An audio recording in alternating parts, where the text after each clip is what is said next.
శ్రీ గురుభ్యో నమః. ధర్మము, ధర్మాచరణము. నాకు గుర్తున్నంత వరకు అది 1965 సంవత్సరం. పరమాచార్య స్వామివారు తిరుపతిలో మకాన్ చేస్తున్నారు. స్వామివారు వెంకటేశ్వర స్వామివారికి కళ్యాణోత్సవం చేయించారు. 600 రూపాయల టికెట్టు.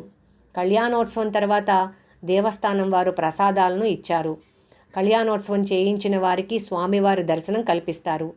వీరిని మామూలు క్యూ లైన్లో కాకుండా వేరేగా స్వామి దర్శనానికి పంపిస్తారు. ఆలయ పేష్కారు స్వామివారిపై ఉన్న అపరిమిత భక్తి వల్ల పరమాచార్య స్వామివారితో ఉన్న మా అందరినీ శ్రీనివాసుని దర్శనానికి రమ్మని పిలిచాడు. మేము దాదాపు ఒక 15 మంది దాకా ఉన్నాము.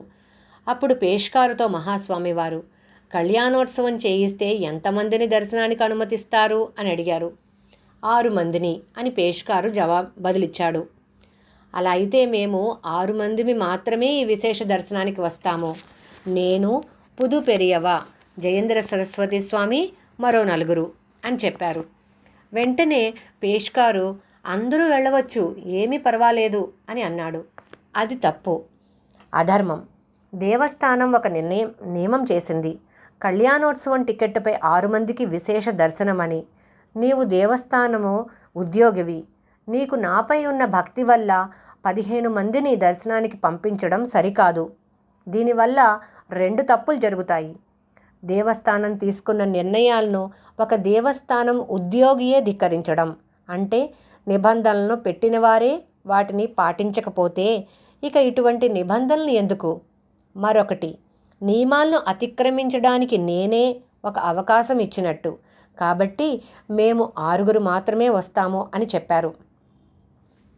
పేష్కారు ఏదో చెప్పబోతూ ఉండగా మహాస్వామివారు మధ్యలోనే, ధర్మం కేవలం ప్రచారం చేయడానికి మాత్రమే కాదు, స్వయంగా దాన్ని తప్పక అనుష్ఠించి చూపాలి. రామో విగ్రహవాన్ ధర్మ, మూర్తీభవించిన ధర్మమే రాముడు అన్నట్లు ఈ సంఘటనను నా కళ్ళారా చూడటం చేత పరమాచార్య స్వామివారు సాక్షాత్తు 2వ రాముడే ఈ యుగానికి రాముడు అని అర్థమైంది.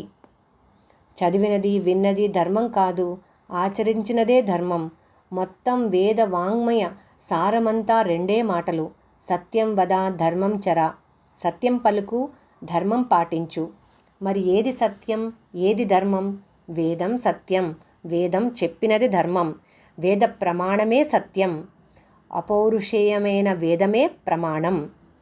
బ్రహ్మశ్రీ రామకృష్ణ దీక్షితర్, కంచి శ్రీమఠం విద్వాన్ మహాపెరియవాళ్ దర్శన అనుభవంగల్ 1 నుండి సేకరించబడింది. అపార కరుణా సింధుం జ్ఞానదం శాంతరూపిణం శ్రీ చంద్రశేఖర గురుం ప్రణమామి ముదాన్వహం. అపార కరుణా సింధుం జ్ఞానదం శాంతరూపిణం శ్రీ చంద్రశేఖర గురుం ప్రణమామి ముదాన్వహం.